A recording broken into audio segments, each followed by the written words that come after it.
The Joe Rogan Experience. What year did you start out, first of all? July 79. Oh, wow. What was the scene like? Well, it was the Comedy Connection. The little one downstairs. No, was still there? No, it was on Warrenton Street. It was street level. That was the first one. Before Nick's. Before Nick's. So it was the same comedy store, or excuse me, the same one that was the Charles Playhouse, right? Yeah. Yeah. You got straight in. Yeah. And it was right in there. It was an amazing room. Yeah, little, like... 150 people, probably? I don't even think that many. Maybe 100, maybe 90. Tiny that was the first. Ceiling? Yeah. Yeah, low. That's where I went to see an open mic there, and then I thought... What I was doing is I was, into comedy from watching The Tonight Show. That's when I really got, like, oh, these comedians, Carl and Robert Klein, all these guys. I had to watch The Tonight Show because my brother was older than me, and we had to watch what he wanted. So I started watching, then I started to like it. And then I heard that there was a club in town, and I thought, I should go down. I was 16 when I really was into it, but then when I was about 23, I heard of the club, and I thought, well, maybe I gotta go try it out. I mean, I wouldn't have to move to Los Angeles or New York, and my character then, I couldn't have 23. I'm not gonna move to Los Angeles. It was that was too much for me. So I went to the Comedy Connection, and I watched a show, and then I learned that there was the open mic nights was every Wednesday. So then I thought, I'm going to go back in 2 weeks. Do you remember your first set? I don't remember. I remember the first joke but I don't remember the rest of it. I said I went into a bookstore, and I started talking to this very French-looking girl. She was a bilingual illiterate. She couldn't read in 2 different languages. And that's how you started? Yeah. I had about 3 minutes. So did you always write in that style? Like the sort of non sequitur, absurdist? No, see, I didn't even write anything until I went to the watched the show, and when I knew I was going back in 2 weeks, during that 2 weeks, I wrote things, but I had never written comedy at all. Right, but when you first started writing comedy, it was always that style? It was about 70% like that. There was more like normalish. I don't know why it came out like that. I mean... I was influenced by Carlin talking about everyday little things, and that's what I said, I'm going to do that. And then the structure of a joke was from listening to Woody Allen's stand-up albums. But that's just how it came out with those 2 influences, plus my own mind. Your writing process must be, like, you have a very difficult style to write for, I would imagine. Because your style it's non sequiturs, and they're very, like, a lot of it's very absurd. Like, is it hard to, like, when you write, do you sit in front of a computer? Do you just come up with ideas as you're walking around? Like, what's your process? In the beginning, I would sit down and look at the paper, like look for a word to jazz my mind, or look for something, and I would try to find jokes on purpose in the first 6 months. And then after that, like, I had this thing once, I was looking through the paper, and it was an advertisement for electrolysis. And I thought, what an interesting word. Just the sound of the word, what it means, both things at once. What the hell? Right? So I made a note of that. And then, I don't know, my mind, because your subconscious is like a factory. It's working when you don't even know that it is. You're minding your own business. You're in line doing something that's this just in. Yeah. and it was, what my mind did with that was I had this thing about living in an apartment building where they allowed pets, and I had a pony. I had a Shetland pony named Nicky, and he was once involved in a bizarre electrolysis accident. All the hair was removed except for the tail. Now I rent him out to Hare Krishna family picnics. And that whole thing came because I saw the word electrolysis.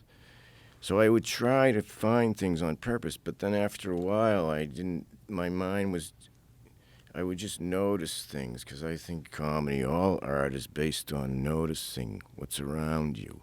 And I would, my mind, like I drew a lot. I know that you used to draw too. Mm-hmm. And, I would draw realistically in high school and stuff. And like if you were going to draw this cup and the two shapes, and then you notice, if you're trying to draw it real, this shape, and then there's the shape that's in between. That's also a shape, which helps you get it accurate. Mm-hmm. But so you don't really notice that shape unless you were trying to draw it. So I think that exercised my mind of noticing. Then later on, doing the comedy, I was already noticing, but I think was noticing just some people are very aware of what's around. And like in the tower and at the airport where the radar goes like this, like it goes like this, like, Mm-hmm. and then there's the little beeps of the planes, like those Mm-hmm. are the planes. So I think my mind got like scanning like that, subconscious. Like I'm not going out. I don't walk down the street thinking I need another joke. I'm gonna go walk down that street. I'm just going around my day, just doing it. But the thing is going, Right. You're just and then scanning.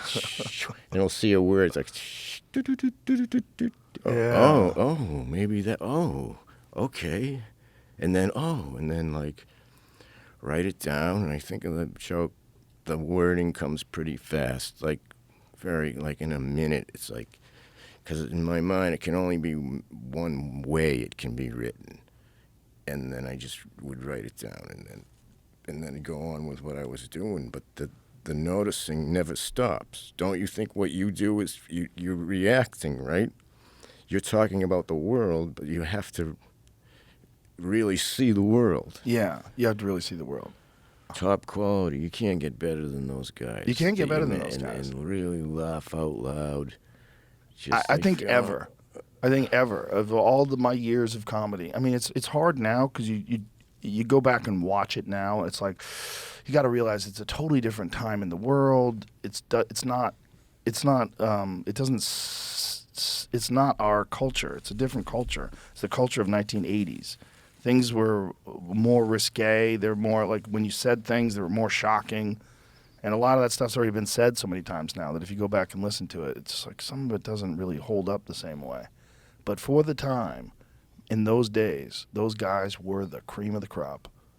And if you had to follow them in Boston, like, good fucking luck. Because I don't think anybody ever killed harder those guys, I didn't want to go on after them. I did because I was proud of the lineup. But I knew that the sound from the audience of the laughs, I knew it was gonna be more than me, but I just accepted it because it was like wave, when a big wave hits. Mm-hmm. Yeah. All of those guys. Yeah. Gavin, Sweeney, Donovan. Did you feel any pressure to sort of ever to change your act in the beginning before you made it? Was it like, were you just committed to that kind of style? I was, committed means a decision. There was no decision. I was like I told you, that's how I wrote it, and it came out like that. It meshed with how I speak. This is how I speak, and for some reason, accidentally, the abstract jokes went good with my voice. But the audience, they weren't thrown off from it. People ask me, well, it was different. Would the audience take a while to come around? And they didn't, because right from the first 3 minutes, they laughed at some of it, and they didn't laugh at other things. So then I knew right then it wasn't how I was saying it or my voice or anything. They don't care about anything. They don't give a shit as long as it's funny. Yeah. So they thought some of it was funny and some of it wasn't. And Mike McDonald helped me a lot because he saw me the first time, and I was naively disappointed because I didn't laugh at everything, which is insane, but that was out of being naive. And he said, look, take that material. You never did it before. Take that set and take out the stuff that didn't work and put other stuff in that works. I mean, to try out. And when I left, from him telling me that, I thought it was a success because they laughed at some of it. Here I am I was 16 wanting to try it, and then they laughed at a minute and a half. Oh my God, they laughed at. So then he made me leave. When I left, I was like, oh my God, I gotta keep changing it. But I didn't think of changing my style or anything because, like I was saying, fingerprint before, it was just what it was. It didn't even enter my mind to change it. Yeah. Some of it worked, some of it didn't. Change it, try more. And I'm glad there wasn't any show business there because someone might have said, you can't be mumbling over on the side. Get a sport jacket and talk loud. You know what I mean? There was no one watching from that angle, I mean. Like a producer. And all of those guys that we were just talking about, none of them are like the next guy. Right. You know, it was like a factory that only made one car, and then they made a different car. Yeah. You know, it was like a Mustang, then this. There was no assembly line. Yeah. Every one of those guys is completely unique. Everyone, yeah. It's one of the interesting things about the documentary when stand-up stood out was that you were kind of the first guy that got discovered in Boston, and then you took off, and then it became a different thing because then people realized that was possible, and so then there was in the documentary at least there was this attitude where a lot of guys had like, hey, what about me? Like, where's my thing? How come it's not happening for me? You know, I'm a headliner. I'm a this, I'm a that. Like, why isn't this? And it became where a lot of guys were trying to make it now. Do you remember that time? I knew later when I heard about it after I had gone. But I mean, we all wanted to go on the TV.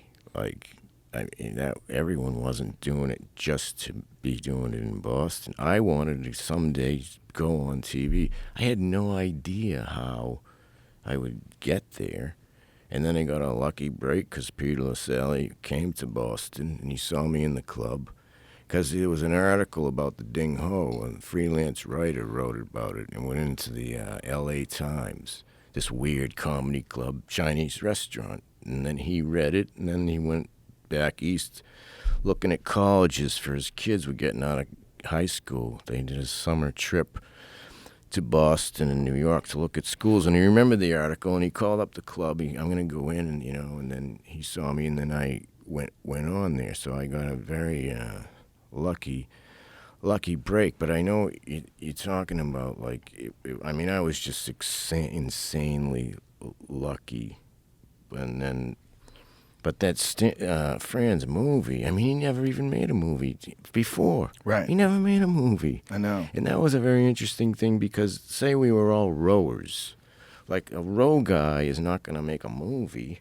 He's not, but a comedian, a creative guy, he's going to make a movie about the time. You don't have a movie of your time in high school or your best time in college. We have a document by one of our own guys of the time. Yeah. And it's still, all of us, one of our favorite times in our whole lives. So it's a precious gift that Fran made the movie to see this thing.